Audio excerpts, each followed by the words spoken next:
Bonjour à toutes et à tous et bienvenue dans cette nouvelle vidéo, nouveau retour de lecture et pas des moindres puisque je vais vous parler d'Entretien avec un vampire de Anne Rice, un classique parmi les classiques et qu'est-ce que je l'ai adoré, c'était vraiment excellent. C'était très bien. Et je ne vais en faire que des éloges pendant je ne sais pas combien de temps va durer cette vidéo. Un petit résumé à ma sauce, de toute façon je vais vous en parler et vous donner les qualités tout du long. Donc nous sommes avec au tout début donc un petit journaliste de nos jours je crois, c'est pas marqué mais je crois que c'est de nos jours, un journaliste qui a réussi à choper une interview avec un vampire, voilà. Et ce vampire va nous raconter son histoire, du coup, de comment il est devenu vampire et ensuite son histoire jusqu'à aujourd'hui. Et donc ce vampire, c'est Louis, donc c'est l'histoire de Louis, donc qui est né, je crois, c'est 200 ou 300 ans plus tôt. Euh, je crois que c'est au XVIIe siècle, soit un truc comme ça. Au XVIIe siècle, donc qui est un propriétaire terrien en Louisiane, près de la Nouvelle-Orléans. Et donc il s'occupe, donc il a un grand terrain de canne à sucre, donc concrètement il a des esclaves, voilà concrètement voilà c'est ça, et il s'occupe de son business on va dire. Donc le mec a de la thune quand même, hein, on va pas se le cacher, donc il est là, et il s'occupe de tout, sauf qu'à un moment son frère va mourir et ça va quand même le mettre très mal, il va souffrir d'une profonde dépression, il va faire construire une chapelle à côté de chez lui en son hommage et tout. Le mec est vraiment pas bien du tout, jusqu'à ce qu'il en ait marre de vivre. Et c'est à ce moment-là qu'il rencontre un vampire, le fameux vampire Lestat, qui va faire de lui un vampire et l'accompagner quasiment tout au long du roman. Donc Lestat, le fameux vampire Lestat, vous en avez sûrement déjà entendu parler, entendu ce nom, et ce n'est pas n'importe quel nom, mon Dieu, que on peut à la fois aimer et détester Lestat, ce qui est mon cas. Je l'adore par certains côtés, mais je l'aime pas trop à d'autres côtés. C'est très complexe, c'est un personnage très complexe dont on ne comprend pas forcément tous les tenants et aboutissants. D'ailleurs, la suite, c'est l'histoire de Lestat, c'est le point de vue de Lestat. Donc je vais me le procurer, le lire assez rapidement car j'ai très envie d'avoir son point de vue sur cette histoire. Donc nous avons le point de vue de Louis du début à la fin. C'est un point de vue interne de Louis. Et nous sommes donc dans ses pensées, surtout quel type de vampire il est. C'est une histoire de vampire extrêmement psychologique, très introspective du point de vue de Louis et comment il perçoit les choses. C'est comme une seconde naissance car il apprend à connaître son corps, à connaître ses pouvoirs, ce qui est capable de faire un vampire. Apparemment, tous les vampires ne sont pas égaux, chacun, voilà, il y en a des plus forts que d'autres, il y en a certains qui ont des pouvoirs plus puissants que les autres, etc. Lui, il va devoir apprendre à se connaître, mais surtout, ça va être un peu comme un enfant qui va apprendre la vie et aussi le sens de la vie, parce qu'il la connaît, il sait comment ça fonctionne les humains, mais il va aussi vouloir comment ça fonctionne, savoir comment ça fonctionne les vampires. Je vais réussir à faire mes phrases. Il va vouloir savoir comment ça fonctionne les vampires. Euh, et s'il y a quelqu'un qui sait vraiment d'où viennent vraiment les vampires, s'il y a un petit peu un sens à cette espèce, s'il y a des règles, etc. Parce que finalement, les stats ne lui dit pas grand-chose et il va être en quête de vérité. C'est la quête de vérité de Louis et aussi une introspection parce qu'il se remet énormément en cause, parce que vous savez comment ça fonctionne un vampire. Un vampire ils doivent boire le sang des humains et donc par là même les tuer.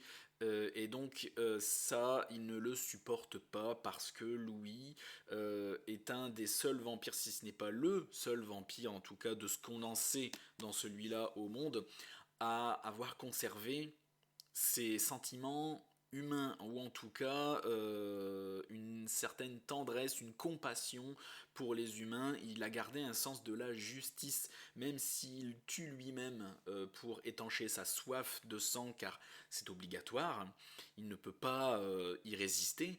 Il culpabilise énormément du fait de tuer ces humains, et donc il va vouloir savoir, pardon, euh, si, enfin, je sais pas, s'il y a des alternatives, si c'est un crime. Il va avoir énormément de questions dont il va vouloir les réponses, et il ne va pas forcément les trouver, pas forcément envers les stats. Il va vouloir voyager, il va se passer énormément de choses. Et il va aussi évoluer, donc c'est toute la vie d'un vampire qui se pose des questions, qui a la recherche de réponses, et qui pour ça doit voyager. Il va se passer énormément de choses qui vont bouleverser son avis, qui vont bouleverser sa psychologie. C'est aussi un vampire, donc en fait on peut s'apercevoir qu'être un vampire, c'est pas forcément être une chose précise et tous les vampires sont pareils, c'est pas vrai. Euh, Lestat est quelqu'un de très impulsif, voilà, qui aime chasser, qui aime le sang, qui est très bestial. Mais au contraire, Louis, il est beaucoup plus dans l'introspection, beaucoup plus dans la contemplation et dans la réflexion. Et donc, c'est vraiment très intéressant d'avoir tous ces points de vue psychologiques euh, et qui sont tous bons, parce que Lestat a aussi son propre point de vue, et par la suite on va apprendre pourquoi il est comme ça, parce que Lestat était déjà un vampire depuis un sacré moment quand il a créé Louis, donc quand il a fait de Louis un vampire. Donc au début, on le prend vraiment pour un animal, et par la suite, surtout vers la fin, le dernier quart ou tiers, euh, on commence à comprendre pourquoi il est comme ça au fur et à mesure que Louis voyage, que Louis rencontre d'autres vampires, que Louis se fait malmener. Je vais pas trop vous en dire, j'essaie de vous donner envie au maximum, mais voilà, c'est une façon de voir le vampire très psychologique. Voilà, ça n'a rien à voir avec le Dracula de Bram Stoker, que je n'ai pas lu mais qui est certainement beaucoup plus glauque et dans l'action. Là c'est beaucoup plus psychologique, on a un vampire qu'on connaît, voilà, qui boit le sang, qui peut ne naître que la nuit, qui a peur de la lumière du soleil, voilà. On a les bases, mais c'est un point de vue beaucoup plus psychologique.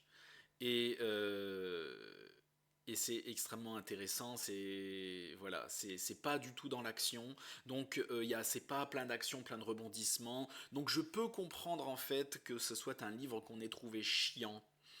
Euh, mais voilà, si vous, moi c'est quand en fait j'ai vu quelques avis sur Babelio, et les gens, ce qu'ils lui reprochent particulièrement, c'est on s'ennuie, on s'ennuie.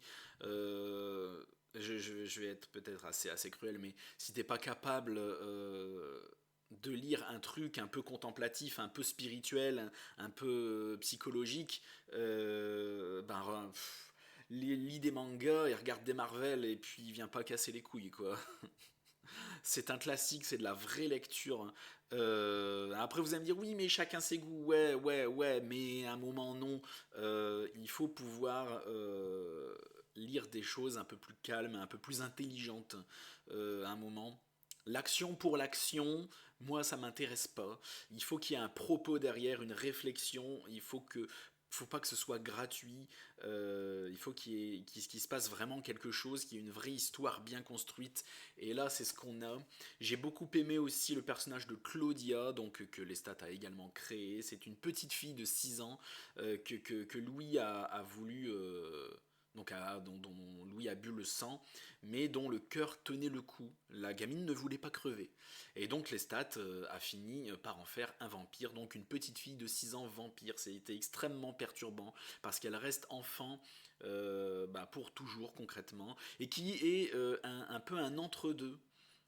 Elle aime l'action comme Lestat, mais elle est aussi un peu contemplative, et qui aime les arts comme Louis. C'est un peu un entre-deux, comme un enfant qui a vraiment été élevé par ses deux parents. Et c'est extrêmement intéressant, parce que cette Claudia, comme elle a été faite vampire à 6 ans, elle n'a pas été habituée à la condition d'humain. Elle n'a pas été élevée dans la façon de penser des humains. Elle a tout de suite eu des convictions de vampire. Donc en fait, elle ne sait rien, voilà, de l'amour, d'une mère, de la valeur de l'argent, voilà. Elle n'a que les valeurs vampiriques et pas les valeurs humaines. Et donc ça aussi c'est extrêmement intéressant parce qu'on a aussi Louis qui était, quand il a été fait vampire, voilà, il était déjà adulte, il avait entre 20 et 25 ans, je ne veux pas dire de conneries, mais moi je l'ai ressenti comme ça. Donc il était adulte, voilà, donc il savait parfaitement ce que c'était qu'un humain, et il connaissait vraiment toutes les tenants et les aboutissants du monde des humains.